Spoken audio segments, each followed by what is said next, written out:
What do you think of when you hear the word volunteering? Just think for a few moments. Now, some of you may have thought of large humanitarian expeditions to foreign countries. Others may have thought of more small-scale stuff, like local food banks or charity shops. I know when I asked my friends this at school, one responded with how she tutors refugee children every week with her mum, and another simply stated, old people. Whatever you thought, it all depends on your experiences, and that is completely fine. And the good news is, no matter what you thought, all of you are right, and all of you are wrong. The truth is, volunteering is anything you do to help people within a community. For example, my experience stems from both school and local food distribution. However, through this, I have met people who have gone to Asia to build houses, or more locally and frequently, have worked in a charity shop for their D of E. It all depends on your experiences, and they all come under the giant volunteering umbrella. And the ability to recognize that volunteering can be anything is something that a lot of people are lacking, especially when it's young people who are doing the volunteering. We're not looking for recognition for personal gain or anything like that, but a little support does go a long way, not just for our motivation, but to also support the charities and organizations we are supporting. Okay, I know the stereotypes of young people. We're self-absorbed, surgically attached to our phone, we take pictures of every single meal we eat. I know I'm guilty of that last one.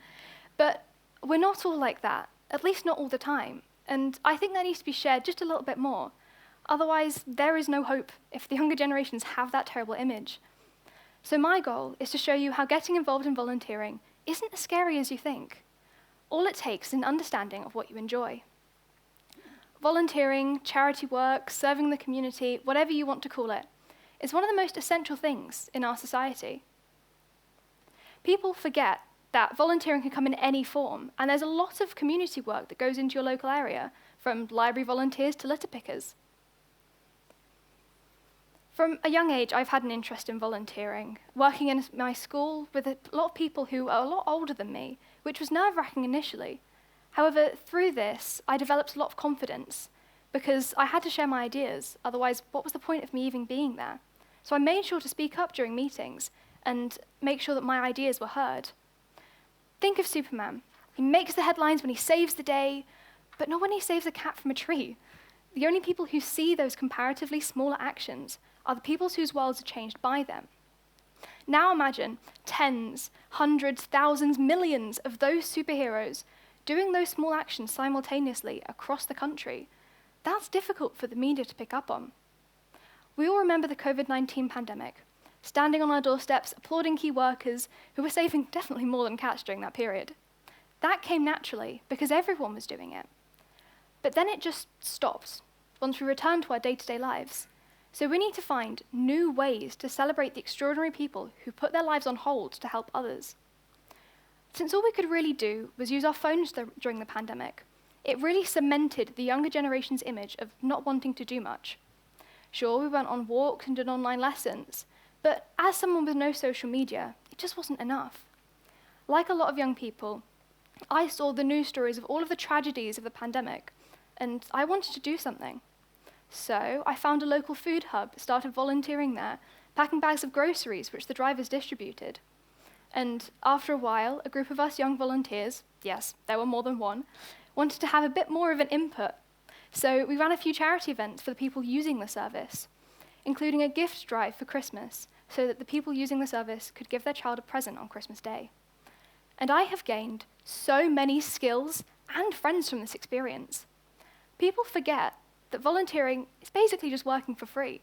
So whatever benefits there are for working in a coffee shop, double them for volunteering, because people's motivation's different. In a paid job, people are usually motivated to find a position because they need the money. The question you're told to ask yourself is, how much of their money am I worth? Switch to volunteering, you really want to find a position because you really want to help the people who are benefiting from your work. Asking yourself, how much of my time are they worth? Shifting the value of what you value in the different scenarios. And as I said before, I have gained so much confidence from volunteering. I would not be able to stand here today if I hadn't have worked with the amazing people at my school. And I never noticed that what seemed like inconsequential school charity bake sales could have so much of a lasting impact on the community. And it is true, you can have a real difference. People forget that there's so many problems that only one person can solve, that are too big for one person to solve. But you can make the conscious decision to start volunteering. That you can control. It shouldn't be daunting, even though it may seem like a massive step. Not if you find the right way to volunteer.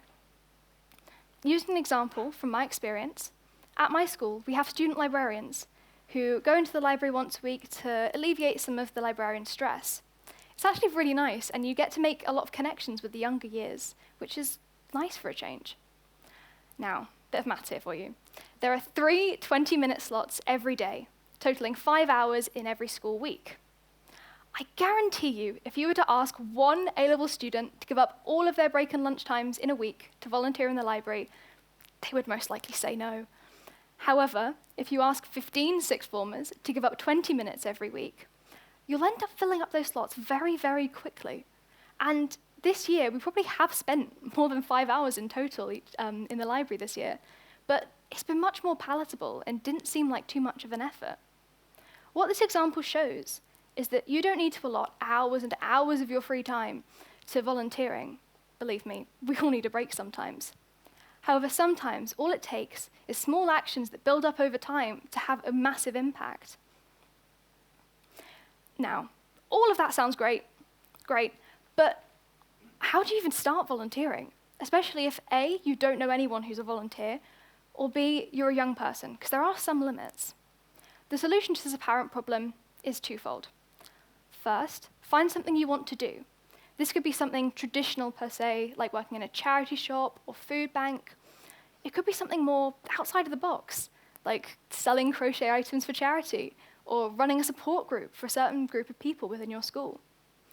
It could even be something as simple as having a cup of tea with your elderly neighbour who lives alone and just wants to have a chat. Once you've found what you want to do, find someone to help you with it. Some things you can start on your own, for example, if you wanted to sell things for charity online. However, a lot of things you need to find already existing avenues of volunteering to get started, like a charity shop. If you're a young person, hate to say it, but this is where the adults come into it.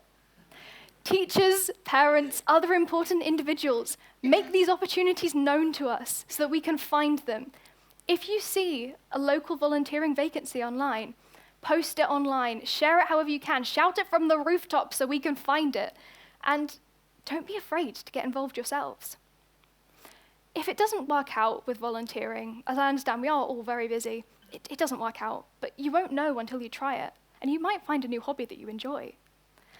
And I always like to say that volunteering isn't serving the community if you don't enjoy it, because you are part of that community you are serving.